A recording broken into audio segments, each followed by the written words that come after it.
Paz do Senhor a todos, um belo dia para todos vocês. Paz do Senhor, bom dia. Não se esqueçam de curtir, comentar e compartilhar. Aê!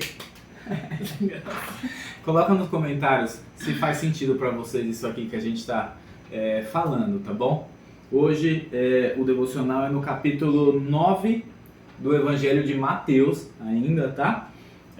Para quem não conseguiu acompanhar até aqui, dá tempo ainda de correr, que ainda é um capítulo por dia. Então, se vocês pegarem uma meia hora direto só lendo, dá tempo ainda, né, de recuperar o tempo perdido. Daqui a pouco isso vai mudar.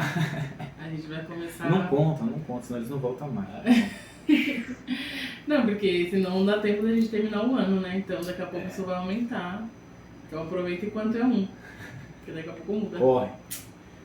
Vamos orar? Vamos orar.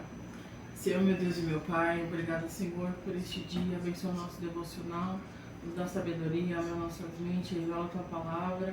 Senhor, nos guia, cura, liberta, transforma através da Sua palavra, tocando em nossos corações, abre nossos olhos, nossos ouvidos. Em nome de Jesus, amém. Irmãos, o Evangelho de Mateus capítulo 9, ele enfatiza várias questões, né? Muitos milagres, né? Um deles é o chamado de Mateus, né? O próprio do livro, né? É importante responder, né, uma pergunta que surgiu aí, que é, se Mateus só chega no 9, quem escreveu os outros 8?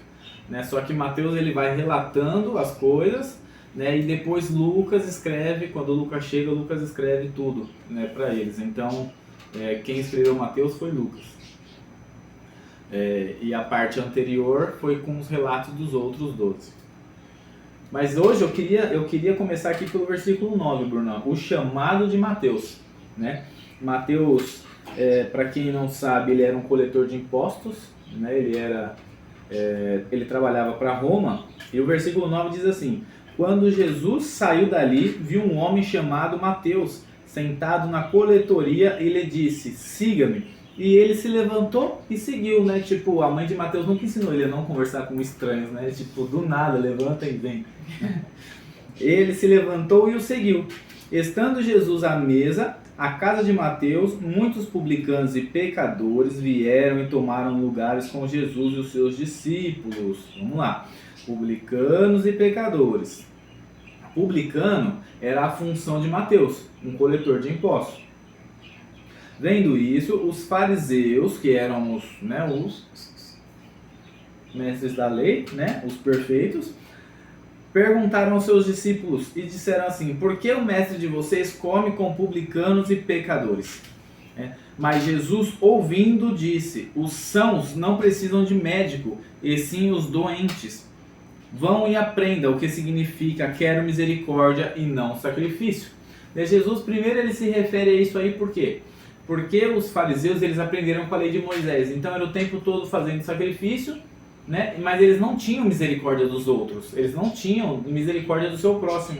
Tanto que durante um bom tempo aqui, até Jesus quebrar o paradigma da mulher no tanque, da samaritana, eles não se comunicavam, né? Então tinha que ter o próximo. Jesus veio já para quebrar esse negócio, porque o fariseu, o judeu, ele era muito, né, cabresto, então ele não olhava para os lados. E aqui é importante a gente frisar que quando eles iam comer, normalmente eles iam para as lajes das casas por conta do calor, né? Então quem olhava de fora via eles lá em cima fazendo as coisas. Quer um exemplo? Sabe as casas do Aladim? Que o Aladim pulava por cima, que era aqueles quadradinhos e tal? Mesmo padrão. Lá Aradinha na Arábia e tal, mas é o mesmo arquiteto ali da região da época, provavelmente. E então eles subiam para a laje. Quando eles subiam para a laje, alguém passou, um fariseu passou e falou: mas por que ele senta com publicanos e pecadores? Mas eis aí a questão, né? Jesus, quando ele chama Mateus, ele fala o quê? Ele pega o publicano, o coletor de imposto, né? E ele fala o quê? Vem e siga-me. A partir daquele momento, Mateus, ele não é mais coletor de impostos. A vida dele é mudada. Sim. O seu caráter é transformado por Jesus. Pega a visão. Não foi por Pedro, não foi por João, né? E não foi pelo Zelote, muito menos por Tomé. Foi por Jesus. Jesus muda caráter. Só Jesus muda caráter. Não sou eu, não é você. O que a gente tem que fazer é contar essa história aqui e dar o nosso exemplo, né? E aí, Jesus ele vai dizer, eles querem misericórdia e não sacrifício. Deus quer misericórdia e não sacrifício. Então, se ali o fariseu ele podia ter tido a oportunidade de ter olhado e falado, olha, ele realmente é um homem bom, né? Ele pegou os cabras que precisa e colocou para comer com ele, né? Era como se a gente tivesse hoje, a gente vai no centro, vai em algum lugar, alguém pede um prato de comida, você vai lá e fala, ó, eu posso até não te dar um prato de comida, mas senta aqui e come a minha marmita comigo, divide comigo, né? Quem olha isso hoje, vai olhar de longe e vai falar assim, nossa, o Lucas é um cara legal, mas não vai ter a audácia de ir lá e fazer igual, porque às vezes o cara tá mal cheiroso, o cara é um usuário de droga, o cara é um bêbado, e ninguém tem a coragem de abraçar, né? Se abraçar vai vomitar de ânsia. Tá sempre tipo assim, eu gosto de você, mas ele lá eu cá, né? E Jesus não. Jesus tinha um braço enorme e abraçava todo mundo, que dava, como eu posso dizer, que dava, me ajuda, que dava brecha para ele, né? Jesus abraçava todo mundo que cria nele, né? Jesus abraçava todo mundo que cria nele. Então aqui a gente entende que o chamado de Mateus foi um grande exemplo de que Jesus ele não vai pegar o cara que ora e fala, ó Senhor, olha como eu sou bom, bonito, de barba loira, né? De camisa branca. Não, ele vai pegar o cara que olha e fala, Senhor, eu não sirvo para nada, eu não presto para nada, eu preciso de ajuda do Senhor. E aí Jesus vem e abraça, né? Se de repente tiver alguém necessitado assistindo, Jesus quer te dar um abraço hoje. Sinta-se abraçado por Jesus.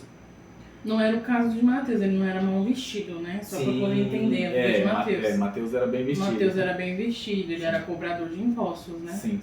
Provavelmente ele era bem vestido, vivia bem. É que aos olhos do judeu ele era pecador. Ele era pecador e era uma vergonha para o povo ali judeu, porque ele decidiu virar... E para a própria família. Para a própria família, cobrador de impostos. Né? Sim. Um outro texto para a gente continuar aqui, ó, é de quando um fariseu ele reconhece a autoridade de Cristo.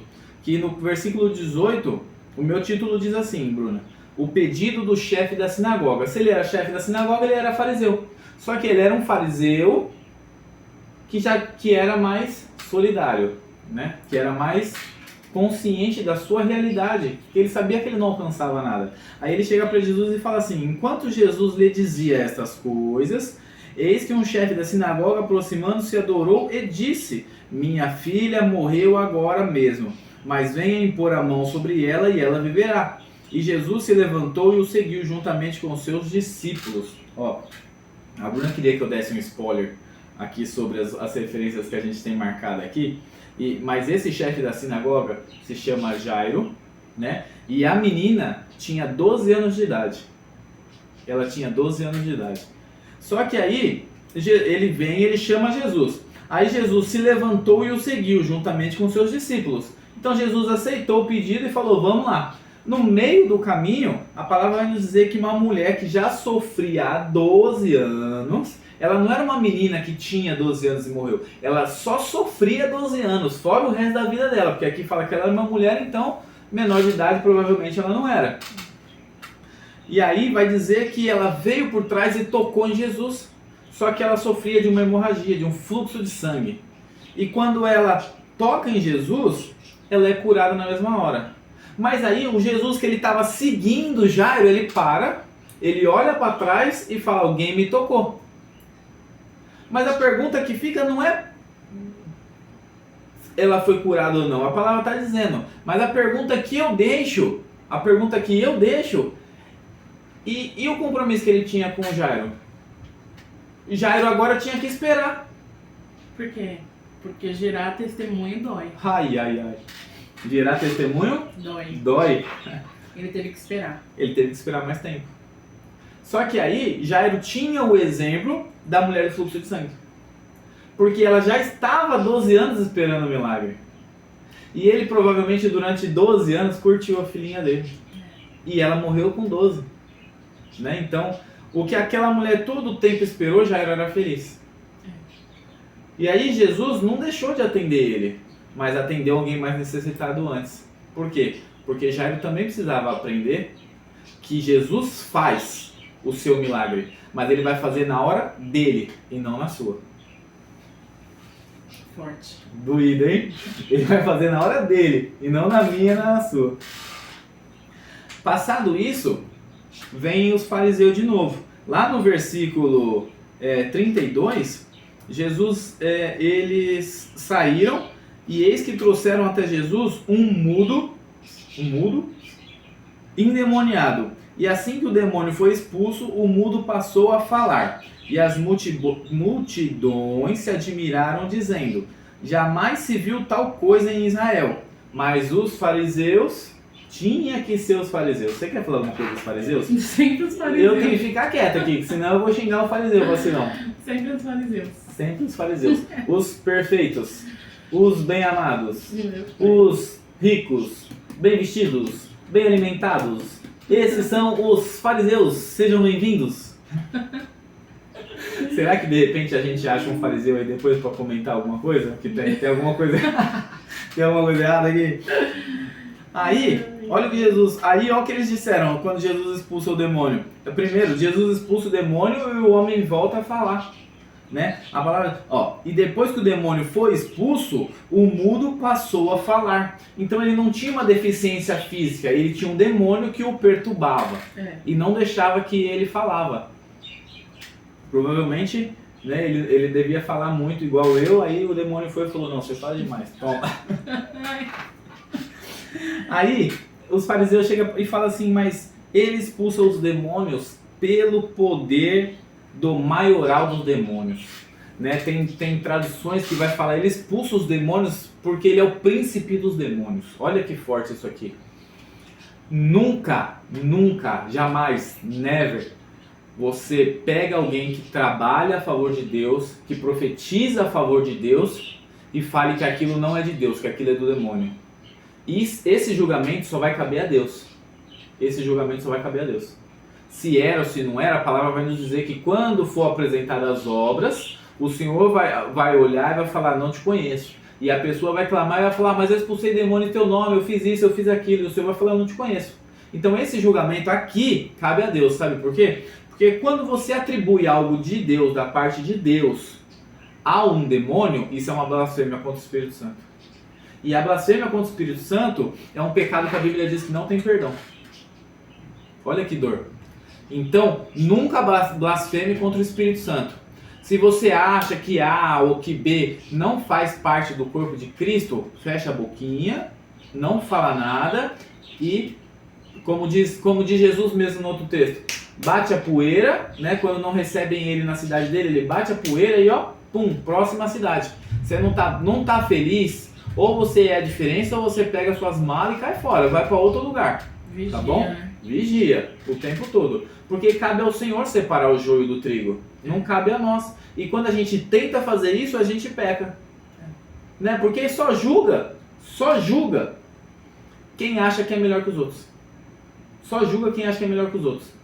Né? No outro devocional eu até estava comentando sobre se as pessoas vissem o que elas mesmas né? Por exemplo, o Lucas, se as pessoas vissem o que eu sei que eu sou, elas iam entender que eu sou muito pior do que o que elas pensam que eu sou, né? Então a gente sempre tem que se colocar abaixo dos pés do Senhor. A gente nunca pode se elevar, porque quem se eleva cai, peca, né? E a palavra diz: quem está de pé, cuide-se para que não caia. Então vigia. Tá? Esse é o devocional de hoje. Você quer acrescentar alguma coisa, Bruna, aqui nesses 3 textos? Apesar de ser longo, né, o capítulo 9? Não, A gente falou aqui sobre quem exonerava, tirava de lado os pecadores, os publicanos. A gente falou de um milagre, né, que vai chegar, mas às vezes pode demorar um pouquinho, porque é no tempo de Deus, não é no nosso. Né? E a gente falou sobre a blasfêmia do Espírito Santo. Sim, perfeito. Olha que forte isso aqui, meu. São 3 coisas que se completam, Sim. né? Não dá nem vontade de parar de falar sobre. Porque, presta atenção, é como se as pessoas, Jesus, ele cura, ele faz, e mesmo assim as pessoas não acreditam. Né? Porque é tudo um processo. Então Jesus chama para perto e muda o caráter. Quando Jesus muda o caráter, ele faz milagres. Jesus nunca chamou Jairo. Ele nunca disse para Jairo, vem e siga-me. Mas pelo ver, Jairo mudou o caráter. Senão ele não tinha confiado em Cristo. Ele não tinha ido e reconhecido que apesar de chefe da sinagoga, ele precisava. Né? E depois disso, Jairo tem que se policiar para não ser como os outros fariseus e atribuir os poderes de Cristo aos demônios, para não cometer um pecado contra o Espírito Santo. Verdade. Né? Então é tudo um passo a passo. Tá ruim para você? Você acha que tá ruim, mas tá ruim mesmo? Vem para Cristo. Vem para perto de Jesus. Não vai melhorar de uma hora para outra. Nós somos provas disso. Não vai melhorar de uma hora para outra. A sua prova não vai acabar. Mas a garantia que Jesus te dá é que ele vai passar a sua prova com você. Ele é a paz que excede todo entendimento, né? Mesmo na provação, Exatamente. ele nos dá a paz, né? Exatamente. Né? A mulher não precisava ter tocado em Jesus. Mas ela criou tanto que ela se jogou aos pés dele. E assim que ela se joga aos pés dele, a vida dela muda. 12 anos de história muda. Verdade. Né? Então, por hoje é só, pessoal. Né? Não vou parar de falar aqui. Tenha fé e creia que a sua história vai mudar. Amém. Vamos orar? Vamos orar. Não, pera, não curtiram o vídeo ainda. Então curte. Não curtiram o vídeo ainda. Então não esqueçam de curtir, comentar e compartilhar. Isso aí. Vamos lá. Coloca a sua opinião também, né? Mas vigia pra não pecar, hein, terra? Comenta aí a sua opinião, como está sendo seu devocional. Amém? Vamos orar. Senhor, meu Deus, meu Pai, te agradecemos por mais uma oportunidade de estar meditando na Sua palavra, de estar entendendo mais de Ti. Senhor, pedimos perdão, Senhor, porque não somos nada diante da Tua presença. O lugar mais alto que desejamos estar hoje é abaixo dos Teus pés. Senhor, para que, Senhor, um dia o Senhor possa nos dar a oportunidade de morar contigo. Limpa-nos cada dia mais, para que cada dia mais a gente possa estar mais perto de Ti, Senhor. Amém. Amém. Tchau. Tchau.